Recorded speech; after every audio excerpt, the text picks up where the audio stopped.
Hi there, this video is to talk about what electron configurations are and what they kind of mean.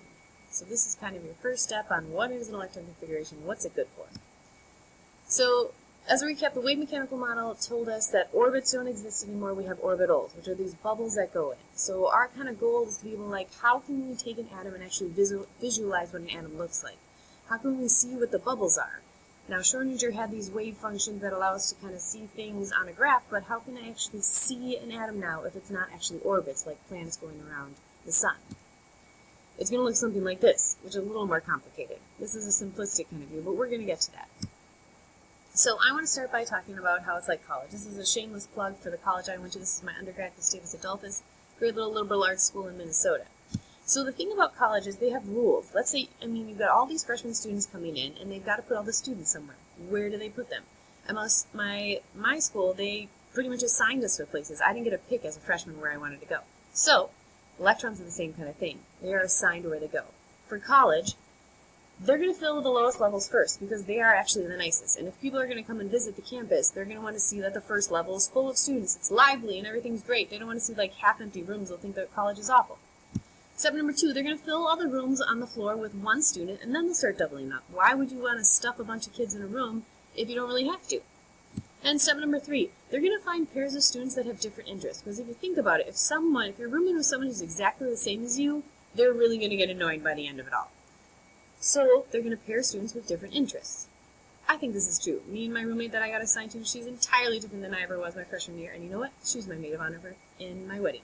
It's worth it. Okay, so let's look at the atom. These 3 rules that we have for the lowest level is Aufbau's principle.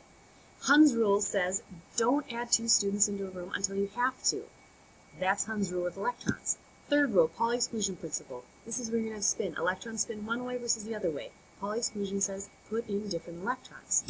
So here's the words for it. Aufbau principle. Electrons enter orbitals at the lowest energy first. Fill the first level. Hund's rule.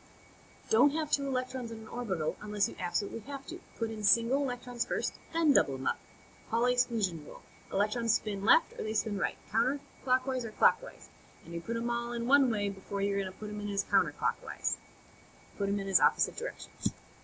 Okay, so those are the 3 kind of rules that we go by when we decide how to put things in. Now if we take a look at the Aufbau principle again is where we're going to enter the orbitals at the lowest level first. So here's my freshman dorm.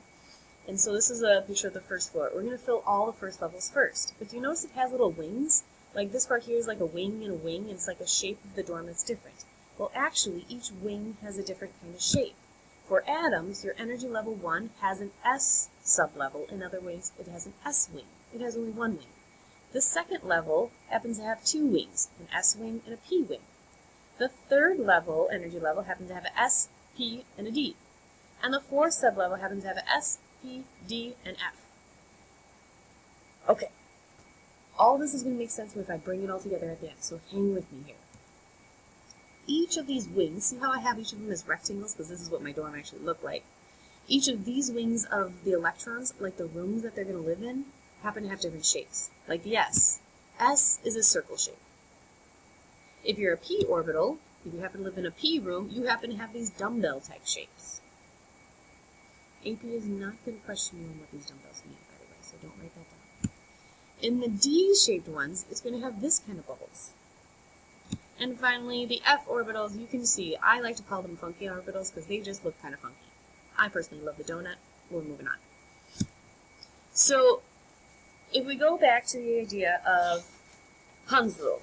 Hund's rule is the thing where you don't want to double them up until you have to. Well, Hund's rule deals with energy levels that are degenerate. Degenerate kind of seems like a mean word, but it's really not. So degenerate is any electron orbitals that have the same energy level. It's called degenerate orbitals. So note this is a room where 2 electrons can live.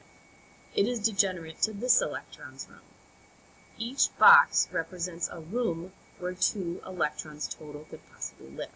Up to 2. And all of them are at the same energy level, so we call these energy levels degenerate. You can see that in the Aufbau principle, we're going to fill the lowest level first and work our way up. The Hund's rule says you don't double them. You're going to fill... Wait, I'm getting myself so confused. The Hund's rule says you're not going to double them until you have to, and that's in the degenerate levels. The problem is, let's go back here. You see how these are all in line? Like the 2s and the 2p all are beautiful in line? In real life, it doesn't work that way because the electrons here are going to interact with the electrons here, and electrons hate other electrons, so they actually push them away. The real levels look like this. Can you see how the 2 is away from the 2? They're not degenerate anymore. The 2p's are degenerate, same energy level, but the 2s is actually at a lower energy level than the 2p's. And that's because the electrons are kind of close to each other, that they push each other away. They push each other away in this order. Now you might be thinking, how am I going to memorize this order? It gets easier, I promise.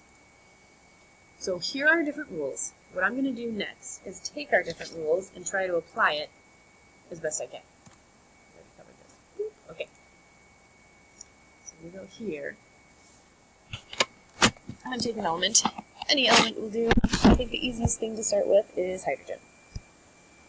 Because it just seems like a good place to go, right? Oh, we gotta do more than that. So we'll go helium.